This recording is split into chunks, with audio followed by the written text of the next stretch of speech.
بسم اللہ الرحمن الرحیم۔ السلام علیکم۔ روزانہ واقعات سننے کے لیے اس چینل کو سبسکرائب کریں۔ جس قوم لوط پر عذاب نازل ہوا، جن کی 6 بستیاں تھیں اور ہر بستی میں 1 لاکھ کی آبادی تھی، 6 لاکھ کی بستیوں کو جبرائیل علیہ السلام نے ایک بازو سے اٹھا لیا۔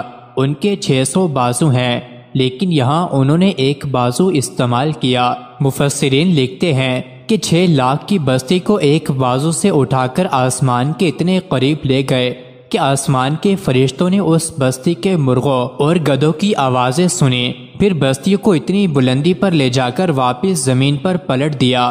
پھر اللہ تعالیٰ نے پتھروں کو ان پر برسایا، اور ہر پتھر پر مجرم کا نام لکھا ہوا تھا جو اسی کو جا کر لگتا تھا۔ ان پتھروں کو حکم تھا کہ تم ان کو مار مار کر بوسیدہ کر دو۔ وہ بندوق کی گولی سے بھی زیادہ زور سے لگتے تھے، یہاں تک کہ ان کا نام و نشان مٹ گیا، کیونکہ ان کا نبی انہیں منع کرتا تھا کہ مردوں کے ساتھ بد فعلی حرام ہے۔ اس پر وہ کہتے تھے کہ آپ بہت پاک بنتے ہیں۔ جن فرشتوں کو اللہ تعالیٰ نے انہیں عذاب دینے کے لیے بھیجا تھا، وہ حسین لڑکوں کی شکل میں تھے۔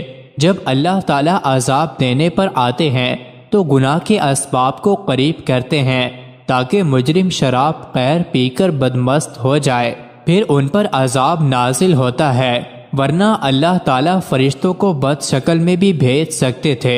اب ان ظالموں نے کہا کہ اے نبی، اپنے مہمانوں کو ہمارے حوالے کر دو، یہ بہت حسین ہیں۔ آپ علیہ السلام نے فرمایا کہ مجھے رسوا مت کرو، یہ میرے مہمان ہیں۔ فرشتوں نے کہا کہ آپ ڈرتے کیوں ہیں؟ ہم ان کو بوسیدہ بنانے کے لیے آئے ہیں، ہم ان کی ساری بدمستی نکال دیں گے، آپ بالکل بے فکر رہیں۔ ان پر جو بدمستی چڑھی ہوئی ہے، ہم ان پر وہ عذاب نازل کریں گے کہ ان کے جسم کے پرزے پرزے ہو جائیں گے، لیکن آپ اس سزا کو نہ دیکھ سکیں گے۔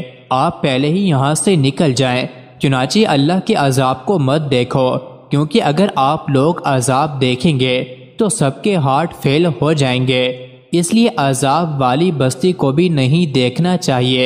سرور دو عالم صلی اللہ علیہ وسلم جب ان بستیوں پر سے گزرتے تھے جن پر عذاب نازل ہوا تھا تو چہرے مبارک پر کپڑا ڈال لیتے تھے اور فرماتے تھے کہ جہاں اللہ کا عذاب نازل ہوا ہو اس جگہ کو دیکھو بھی نہیں۔ ایک مرتبہ ایک صحابی نے ایک ایسی ہی بستی سے پانی لا کر آٹا گوندھ لیا تو آپ نے فرمایا کہ اس آٹے کو پھینک دو، اس سے روٹی بھی مت پکاؤ، اس پانی میں بھی اللہ کے عذاب کا اثر ہے، اور فرمایا کہ سواری کو تیز کر دو اور استغفار کرتے ہوئے روتے ہوئے یہاں سے گزر جاؤ۔